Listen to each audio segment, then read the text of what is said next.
Siang, salam sejahtera kepada kita semua, terutama buat rekan-rekan media semua yang telah hadir.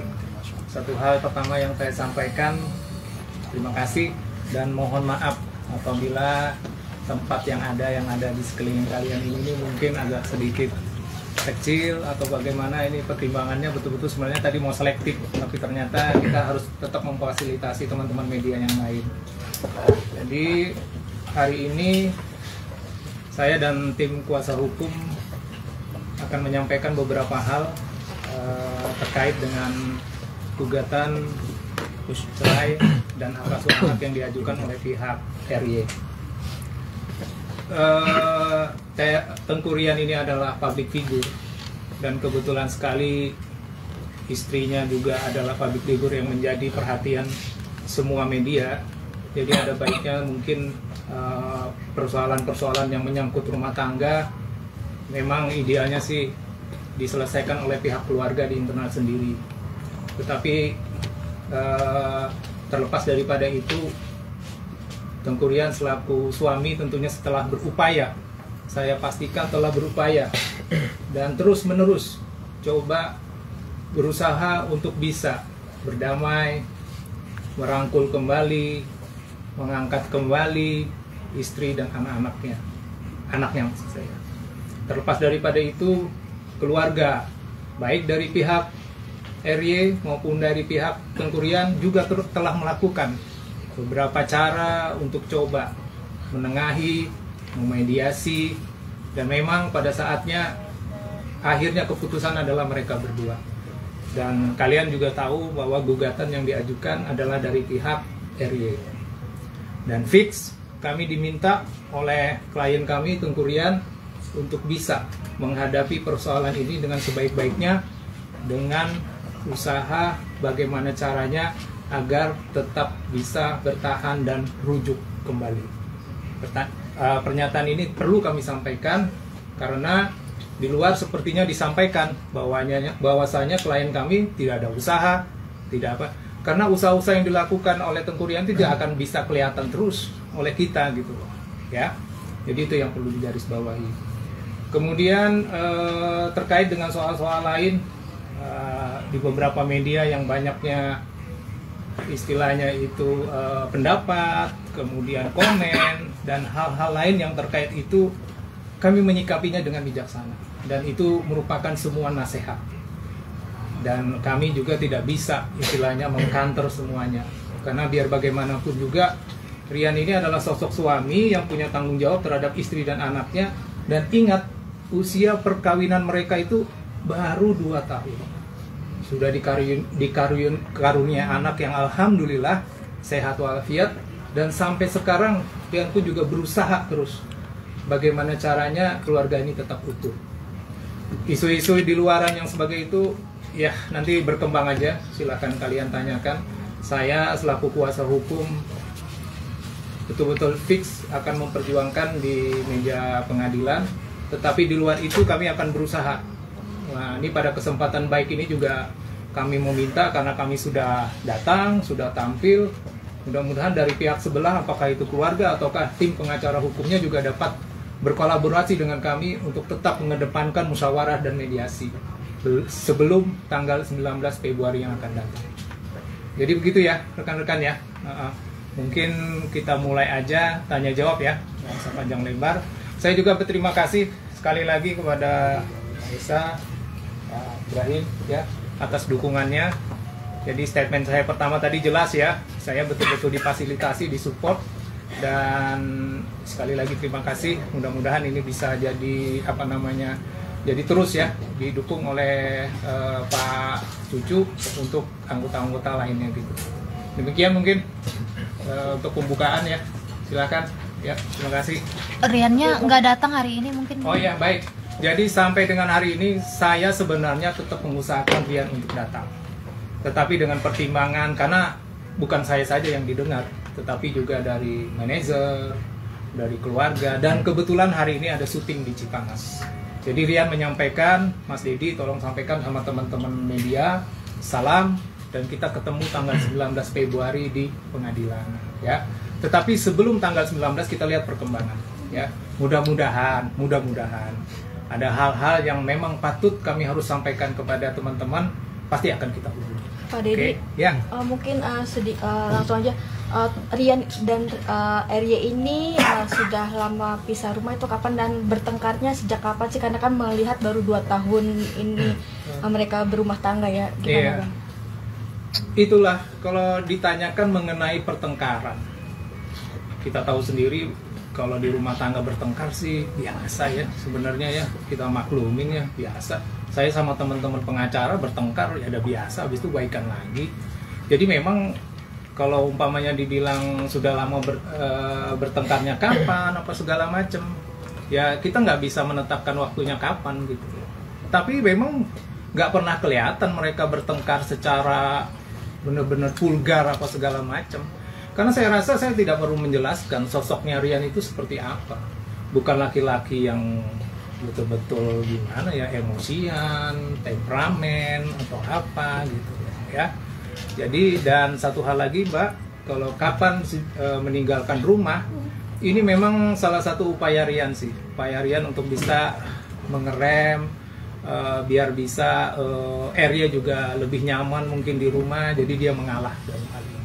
Jadi tidak ada yang meninggalkan, tapi ini hanya pertimbangan ya biasalah. Biasanya Mbak memang kalau ada prahara di rumah tangga ada baiknya berpisah untuk saling masing-masing introspeksi diri ya.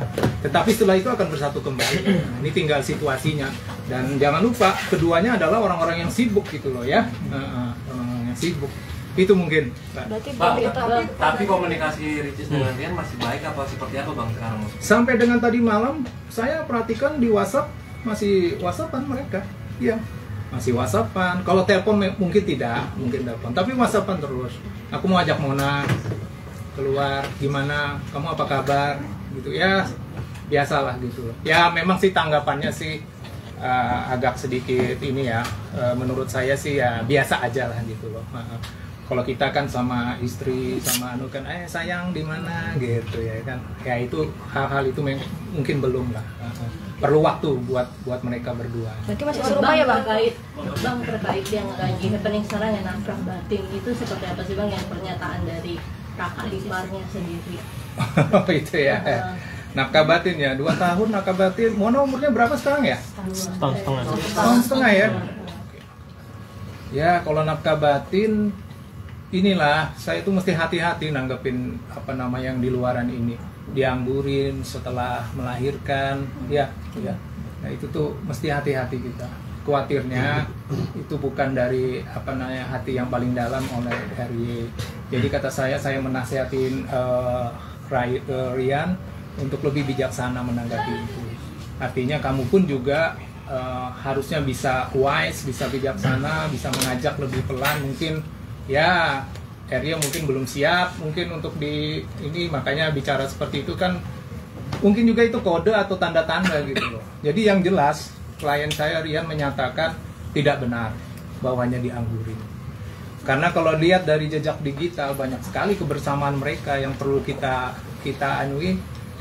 tanggapi dengan benar bahwasanya itu ya mungkin harus ditanyakan kepada yang bersangkutan kembali ya gitu loh. Itu lagi yang perlu digarisbawahi gitu loh. Jadi jangan diambil ujungnya aja gitu loh, dianggurin dan lain-lain gitu loh. Jadi nggak ada persoalan yang ini sih. Dan Rian itu sehat walafiat ya, nggak ada isu-isu diagnosa apapun ya gitu loh. Dan dia sangat menjaga kesehatan dia. Berarti Bang masih serumah kan Bang Dedi? Masih serumah kan? Kalau serumah sudah tidak. Dari kapan Bang? Dari kalau Rian bilang sih setelah pulang dari umroh. Itu kapan itu? Desember, Januari ya? Sekarang baru Februari. Oke. Maka dari Rian sendiri ada nggak? Karena kayaknya lebih kamu pisah gitu. Usaha apa juga Bang yang dilakukan Rian? Tadi sudah saya sampaikan bahwasanya Rian selalu berusaha memberikan baju, membelikan pakaian, memberikan makanan, menanyakan dia di mana, apa segala macam gitu, mengajak untuk juga bicara gitu. Jadi hal-hal yang sewajarnya lah yang dilakukan gitu. Tapi lagi-lagi karena dari pihak sebelah masih bertepuk sebelah tangan, tentunya effort dan usahanya Rian harus lebih giat lagi. Dan katanya nggak dikasih nafkah. Itu perlu saya garis bawahi, itu tidak benar sama sekali ya. Rian itu orang yang sangat bertanggung jawab dan menjaga marwahnya ya. Jadi tidak benar sama sekali Rian itu tidak memberikan nafkah ya.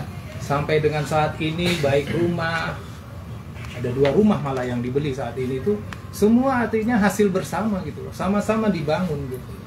Jadi ya saya nggak bisa menanggapi soal nafkah. Yang jelas Rian sampaikan, dan dia tuh memperlihatkan semua bagaimana dia memberikan nafkah itu kepada saya.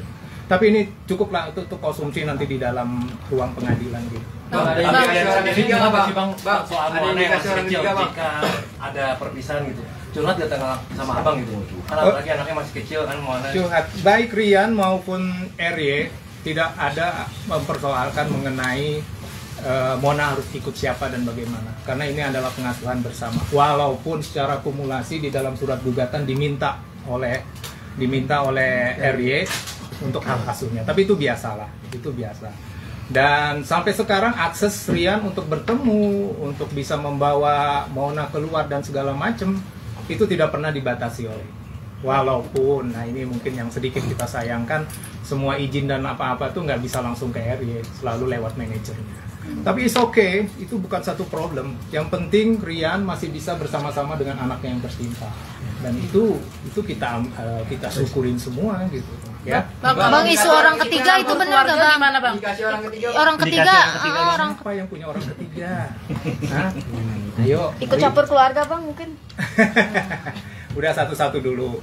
Kalau isu orang ketiga ya namanya public figure ya. Sangat mudah, artinya berkomunikasi, beradaptasi, bersosialisasi dengan siapapun itu. Jadi itu tidak benar juga. Saya sampaikan itu tidak benar. Tidak ada perselingkuhan baik yang dilakukan oleh Rian maupun oleh pihak sebelah. Oke. Kalaupun ada isu-isu lain di belakang itu yang santer, aduh, saya nggak mau berkomentar terlalu jauh. Dan itu berarti tidak. alasannya apa Bang? Ya. Alasannya? Alasan apa ini? Gugatan cerai.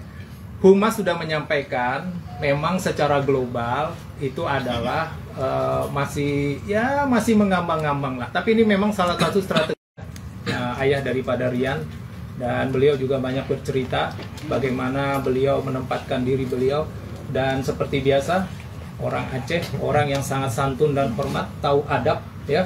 Jadi kalau umpamanya ada pemberitaan terlalu campur tangan urusan ini, sekali lagi saya sampaikan oleh pihak sebelah di dalam ruang pengadilan. Tetapi saya berharap sih itu bukan hal yang perlu mereka sampaikan nanti di sana. Karena kalaupun banyak berita di luar sana begini, ibunya begini, bapaknya begini, ya selayaknya orang tua lah. Ini mungkin ya perhatian karena kasih sayangnya lah kepada menantu gitu, kepada itu. Bang, jadi tolong disikapi dengan bijaksana juga. Bang, kan Rian pastinya sudah bercerita banyak. Abang ngelihat nggak sih rasa galau atau sedih, maksudnya sempat nangis atau apa? Udah pasti Mbak, iya. Istri yang disayangin, anak yang dicintain, sekarang menggugat cerai, galaunya minta maaf, minta ampun gitu. Saya pun juga hampir tiap malam ditelepon, diminta tolong buat ngobrol doang. Tapi ya sudahlah, itu satu konsekuensi yang biasa. Dan Rian itu kan usianya berapa? Kalian tahu? Masih relatif muda kan? Iya kan? Iya kan? Kalau bimbang, kalau galau, dan ini tidak ada pengalaman sama sekali menghadapi persoalan-persoalan hidup seperti ini. Lain seperti abang-abang saya di sebelah-sebelah ini jam terbangnya luar biasa semua gitu ya kan gitu. Bang, mungkin terakhir itu ya. Mungkin dari pihak sini untuk memediasikan kepada pihak ke sana Bang ya, tujuannya itu. Pertanyaan bagus, betul. Jadi sebelum tanggal 19 masuk di ruang pengadilan seperti biasa kalian tahu selalu akan dimintakan oleh majelis hakim, yuk mediasi dulu ya. Kami pun juga secara personal ini juga akan melakukan upaya mediasi. Dan tadi di awal saya sampaikan bahwanya Pak Cucu secara pribadi juga menawarkan diri. Mas Didi, Boya itu diatur, dipertemukan gitu. Kita ini kan terkenal organisasi kita ini mendamaikan semua yang lagi perang gitu. Ya. Jadi mudah-mudahan dengan dukungan Pak Isa ini gini-gini mediator loh ya. Iya, ini Pak Sekum luar biasa ini dulu di API. Jadi inilah salah satu bentuk usaha kami gitu loh untuk mempertemukan. Mudah-mudahan gayung bersambut, karena biar bagaimanapun kami juga punya etika, punya elegan. Kalau kami sudah menawarkan, kemudian sambutannya dari pihak sebelah mungkin agak sedikit berbeda, ya kami bisa memaklumin gitu loh. Karena masih ada wilayahnya nanti di pengadilan kan. Nah, Bang, udah sempat ngobrol mungkin sama lawyer sama pihak sebelah. Sudah ada dipilih belum? Kalau nama kami ngetahuin ya. Tapi kalau nggak salah ini tim daripada Desta sama Natasha dulu kan, ya gitu loh. Jadi kami sampai sekarang ini, dan tolong dibantu ya teman-teman wartawan kalau punya nomor telepon atau apanya bisa diberikan kepada kami. Karena memang sampai hari ini kami hanya tahu nama dan belum menghubungi secara personal gitu. Oke, Bang, Rian sendiri untuk keluarga besar Ricis sendiri, apakah Rian mendapat mungkin dicuekin sama kakak-kakaknya Ricis, atau justru malah sebaliknya mereka keluarga Ricis mendamaikan antara dua belah pihak? Oh iya, itu udah pasti. Keluarga Ricis itu keluarga yang sangat mengerti soal agama, dan itu memang faktanya Mbak OSD itu melakukan gitu. Beliau menjembatani, ya, mempertemukan, mencari solusi dan segala macam, dan itu kita nggak pungkirin dan sangat kita hargai dan terima kasih lah atas yang dilakukan oleh saudara ya, berarti ya OSD itu berarti kakak ya, kakak langsung gitu. Mungkin kemarin umroh kemarin Rian sama Ricis mungkin berdoa agar bisa guyup gitu kan, dan akhirnya terjadi gugatan veteran ini, mungkin seperti apa sih? Kalau lihat ceritanya sih, ya memang tujuan daripada pergi ke Mekah itu kan dalam rangka itu, biar mereka juga bisa mendekatkan dan mendapatkan jawaban yang ini. Soal mereka kembali akhirnya dari pihak sebelah untuk memutuskan, walau kita nggak bisa prediksi. Dan ingat, sampai sekarang Rian adalah suami sahnya Rian Ricis. Oke. Mungkin mengulas sedikit nih, waktu mereka awal menikah gitu kan ada perjanjian pernikahan gitu kan. Ada pelanggaran nggak sih sama perjanjian pernikahan? Itu dia Mbak, tolong bantu saya ya kalau ada pranikah. Soalnya pemahaman kami di sini pranikah tuh harus tertulis, notarial, apa segala macem ya. Kalau kalian punya lembaran itu, tapi rasanya nggak perlu. Karena kami kuasa hukum ini memastikan bahwasannya tidak ada perjanjian pranikah.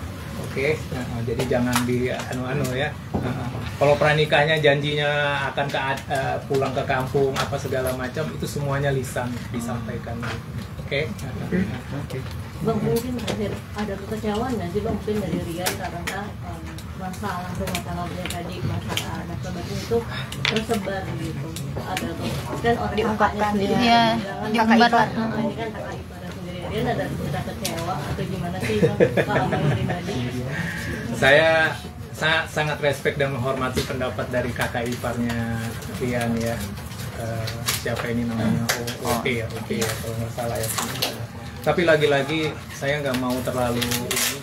Yang jelas kami aja pengacara, dan kami pasti akan berusaha mendamaikan. Dan kami mengharapkan orang-orang di ring satunya Rian dan RY ini mestinya melakukan hal yang lebih lagi untuk mendamaikan mereka. Ini kakak ipar langsung loh ya. Dan jangan lupa dan jangan inilah, maksud saya jangan membuat sesuatu yang menurut kami itu malah bisa membuat mereka lebih renggang gitu loh. Tapi beliau melakukan itu atau menyampaikan itu mungkin ada alasan. Jadi saya rasa tidak perlu kita perpanjang. Yang jelas Rian sangat menghormati, dan Rian langsung artinya mengkonfirmasi dengan beliau, dan beliau pun juga ya walaupun tanggapannya agak sedikit berbeda ya dengan RY maupun dengan istrinya gitu. Tapi sudahlah, kata saya itu nggak perlu diperlebar, karena biar bangsa itu semuanya berproses gitu. Bang, nanti pada sidang pertama ntar Rian dipastikan datang nggak sih Bang? Ya, kami pihak tergugat, dan satu catatan Mas, namanya kita digugat dan kita ingin mempertahankan, kami akan datang. Kami menghormati pengadilan dan kami menghormati keluarga. Baik ya, dan kami mengharapkan tiap hari juga, karena mereka ini kan pekerja seni, ada jadwal syuting, ada jadwal, dan itu tidak mudah ya untuk mendapatkan izin. Jadi sekali lagi kami sampaikan, mudah-mudahan bisa klop nanti waktunya tanggal 19 seperti biasa. Hanya datang pada saat itu, langsung menghadap ke majelis, langsung masuk ke ruang mediasi. Mungkin akan ada sedikit seperti biasa wawancara dengan teman-teman. Setelah itu kita lihat lagi lah perkembangannya ya. Bang, Siap. yang soal settingan anniversary udah ada jawaban belum dari Rian? Tanggapannya kayak apa? Anniversary ya? Artinya gini Bang, si Ricis mengatakan kalau maksudnya dalam pernikahan dia itu banyak settingan, dia yang Banyak mengupayakan. Iya, banyak modal lah. ada tanggapan Riannya nggak ngapa-ngapain. Jangan setting. Gitu ya. Saya nggak bisa berpendapat apa-apa ya soal itu ya. Ini masalah uya-kuya seperti itu ya, bisa contoh ya. Iya. Iya lagi. Itu dia masalahnya itu ya. Tapi yang jelas itu untuk kebutuhan konsumsi media sih ya. Jadi istilahnya kalau boleh saya meyakinkan itu tidak benar sebenarnya. Bang kan tadi katanya Rian ingin mempertahankan rumah tangganya, sementara udah pisah rumah gitu. Usaha apa aja sih yang dilakuin Rian supaya sebelum akhirnya masuk ke ruang sidang tuh bisa rujuk lagi gitu? Mau kembali ke rumah Mas, tapi rumahnya kuncinya nggak ada. Jangan dia harus piahkan kuncinya betul-betul nggak ada, jangan ya. Jadi mesti pintar. Rian itu masih bisa masuk, masih bisa jemput Mona. Itu artinya apa? Artinya ya sebenarnya nggak mau bersama-sama aja gitu. Karena kan juga Arya juga banyak kesibukan, masih keluar Rian juga seperti itu, ya kan. Jadi kalau ditanya lagi sekali lagi apa usahanya sampai sekarang, Rian dan juga meminta kami selaku kuasa hukum melakukan pendekatan-pendekatan secara profesional dan provisional baik kepada tim pengacara ke depan maupun kepada pihak keluarga. Tapi pelan-pelan ya Mbak ya, ini persoalan-persoalan ini mesti dengan hati Mbak melakukannya ya, nggak boleh gerasa gerusuk, oke? Mas Rian sendiri bisa bertemu Mona itu seminggu berapa kali sih Bang? Setiap hari. Oh setiap hari. Setiap hari ya. Berarti udah nggak menerapkan yang sistem 4 hari itu ya Bang? Kan dulu pernah tuh Bang. Saya baru dengar dari Bapak. Ada dengar nggak teman-teman? 7 hari kan? 7 hari, 7 hari. Nggak dengar Mbak? Ya maaf, saya nggak bisa tanggapin yang 4 hari. Berarti setiap hari ya Bang? Kalau uang bulanan Ricis masih terus ditransfer ya? Masih dong. Ya. Saya nggak mau kasih tahu jumlahnya lah, tapi bukti transportnya ada dengan saya. Lihat nomor. Ya. Nggak boleh itu, nggak boleh. Tapi yang jelas saya pastikan nggak ada tuh yang tidak memberikan nafkah itu ya. Tapi Ria Ricisnya kurang nggak Bang, cuma nominalnya? Nah itu dia, Pak. Kita ini relatif kalau soal-soal begini dan sensitif. Tapi alhamdulillah, insya Allah cukup lah, ya cukup sekali insya Allah. Kerjaan Rian sendiri Bang mungkin sekarang selain public figure apalagi sih? Tunggu tanggal mainnya ya, film dia sebentar lagi keluar. Ya. Oke. Itu buat pembuktian kalau dia nggak Jobless yang jobless Bang, dibilang jobless. Oh jobless. job seeker. Oh job Coba seeker. saya tanya sekarang, sebelum Rian menikah dia ada pekerjaan nggak? Ada. Oh, ada dong ya. Jadi Rian sebelum berangkat ke Jakarta bekerja di Telkomsel di Aceh, kemudian bekerja di salah satu bank swasta, ya, gitu loh. Dan dia punya kekuatan dan kemampuan serta keyakinan. Setelah menikah dia akan hijrah ke Jakarta, dia akan berjuang. Ganteng nggak Rian? Modal nggak ke Jakarta? Relatif sih Bang. Relatif ya? Iya, kalau Relatif, ganteng. oke. Kalau ganteng relatif ya. Nah, jadi itu mungkin ya. Oke. Terima kasih ya Bang. Terima kasih ya. Maaf. Terima kasih sudah menonton video ini. Jangan lupa subscribe dan aktifkan lonceng notifikasi supaya kamu nggak ketinggalan video terbaru dari Grid.